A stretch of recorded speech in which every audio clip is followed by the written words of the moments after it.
Ahora en estas clases contrarreloj vamos a tratar este tema que se titula Aceptando la voluntad de Dios. Tomando estos 4 ejemplos. Ejemplo perfecto, sabemos que es Jesucristo, Mateo 26, 39 al 42. En momentos difíciles, Daniel 3, 14 al 18. El tercero es en nuestra oración, Mateo 6, 9 y 10. Y el cuarto y último como prueba de fe, Génesis 22, del 1 al 3. Bien, tenemos que entender qué es aceptar la voluntad de Dios. Y esto lo vamos a ir entendiendo a través que vayamos pasando este estudio de la palabra de Dios. Primero vamos a ver ejemplo perfecto. Mateo 26, 39 al 42. Dice la palabra de Dios. Y yéndose un poco más adelante, se postró sobre su rostro orando y diciendo: Padre mío, si es posible, pase de mí este vaso, empero no como yo quiero, sino como tú. Y vino a sus discípulos y los halló durmiendo, y dijo a Pedro: ¿Así no habéis podido velar conmigo 1 hora? Velad y orad, para que no entréis en tentación. El espíritu a la verdad está presto, mas la carne enferma. Otra vez fue, segunda vez, y oró diciendo: Padre mío, si no puede este vaso pasar de mí sin que yo lo beba, hágase tu voluntad. Amén. Que Dios añada bendición a la lectura de su santa palabra. Bien, aquí los puntos de interés que vamos a ver es enfocarnos en los versículos 39 y 42, cómo le clama a él al Padre, diciendo que pase de mí este vaso, empero no como yo quiero, sino como tú. Es aceptar la voluntad de Dios. Y el otro tema es qué significa el vaso, o el otro punto de interés. Sabemos que el vaso es la aflicción, el proceso. Como le dijo a Juan y a Jacob, les dice: ¿podéis beber del vaso que yo he de beber y del bautismo que soy bautizado? El vaso era el proceso. ¿Están dispuestos a pasar por ese proceso, por ese momento difícil? Entonces aquí el Señor Jesucristo nos da el ejemplo perfecto que aún en el momento más difícil estaba dispuesto a aceptar la voluntad de Dios, la voluntad de su Padre. Ustedes pueden ampliarlo. Vamos a seguir porque el temporizador va bajando. Vamos a ver el segundo ejemplo en momentos difíciles. Daniel 3, 14 al 18. Dice la palabra de Dios de esta manera: Habló Nabucodonosor y díjoles: Es verdad, Sadrach, Mesach y Abed-nego, que vosotros no honráis a mi Dios, ni adoráis la estatua de oro que he levantado. Ahora pues, ¿estáis prestos para que en oyendo el son de la bocina, el pífano, el tamboril, del arpa, del salterio, de la zampoña y de todo instrumento músico, os postréis y adoréis la estatua que he hecho? Porque si no la adorareis, en la misma hora seréis echados en medio de un horno del fuego ardiendo. ¿Y qué Dios será aquel que os libre de mis manos? Sadrach, Mesach y Abed-nego respondieron y dijeron al rey Nabucodonosor: No cuidamos de responderte sobre este negocio. He aquí nuestro Dios a quien honramos puede librarnos del horno de fuego ardiendo, y de tu mano, oh rey, nos librará. Si no, sepas, oh rey, que tu Dios no adoraremos, y tampoco honraremos la estatua que has levantado. Que Dios añada bendición a la lectura de su santa palabra. Bien, aquí nos vamos a enfocar o vamos a tratar este punto, el tiempo. ¿En qué tiempo estaban en el exilio en Babilonia? Estaban pasando por momentos difíciles, pero a estos hombres no se les acabó la fe. Vamos a enfocarnos, como dice aquí, en la respuesta de los jóvenes. Vamos a ver qué es lo que dice.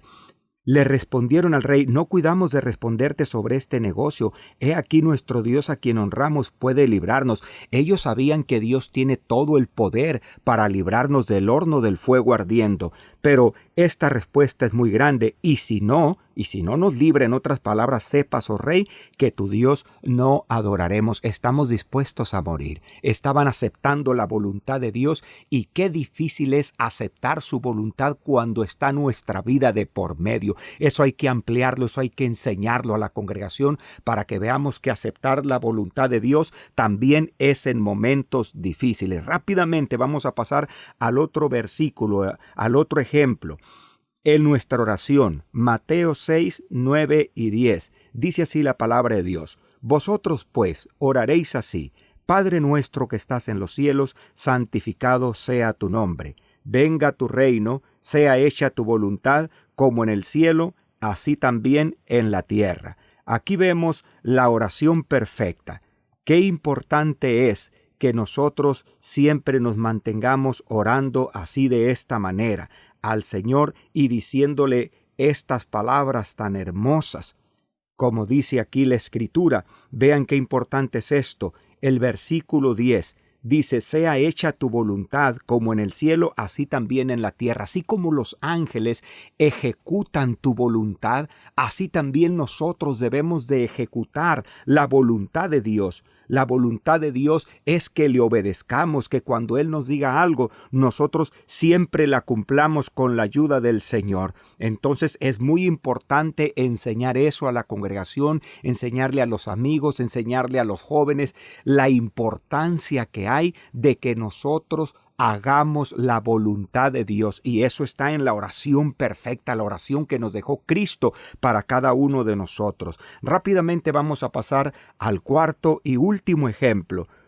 Como prueba de fe, Génesis 22 del 1 al 3, dice la palabra de Dios: y aconteció después de estas cosas que tentó Dios a Abraham y le dijo: Abraham, y él respondió: heme aquí. Y dijo: toma ahora tu hijo, tu único Isaac, a quien amas, y vete a tierra de Moría y ofrécelo allí en holocausto sobre uno de los montes que yo te diré. Y Abraham se levantó muy de mañana y enalbardó su asno y tomó consigo 2 mozos suyos y a Isaac su hijo, y cortó la leña para el holocausto, y levantóse y fue al lugar que Dios le dijo. Amén, que Dios añada bendición a la lectura de su santa palabra. Aquí los puntos de interés son el ejemplo que nos da Abraham. ¿Qué manera de aceptar la voluntad de Dios? Vemos, la prueba era ofrecer a su hijo en holocausto y enfocarnos en que era el hijo de la promesa, y ese es el punto que voy. Él era el hijo de la promesa, pero Dios le dice, ve y ofrécemelo en holocausto. Y Abraham fue como Dios le dijo. Cuando dice la palabra tentó, es que lo probó para ver la fe de este hombre de Dios, y lo llevó, y era el hijo de la promesa. Y de allí Dios le había dicho: de este hijo será simiente grande, tanto que nadie la podrá contar, como las estrellas del cielo y como la arena que está a la orilla de la mar. Pero Dios le dijo: ve y ofrécelo en sacrificio. ¿Qué pensaría Abraham en este momento tan difícil?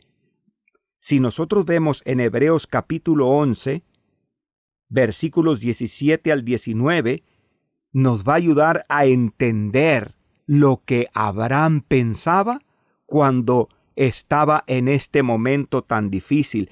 Vamos a leerlo, miren, para que nos ayude a entender esta parte de la palabra de Dios tan importante. Vamos a ver por qué este hombre era tan grande.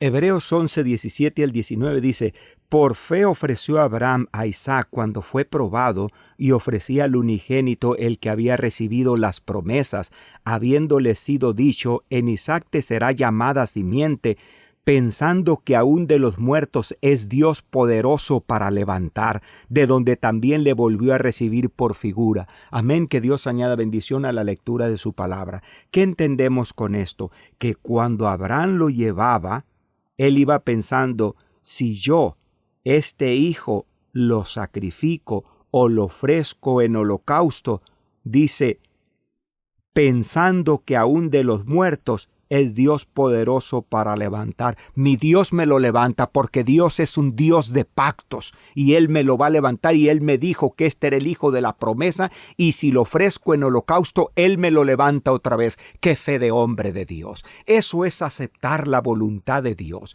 Eso es aceptar la orden divina de Dios. Espero que esto sirva de ayuda para cada uno de nosotros y también para los que vamos a impartir esta clase, que nos sirva para tener más fe y aceptar su voluntad gloriosa en medio nuestro. Que Dios les bendiga.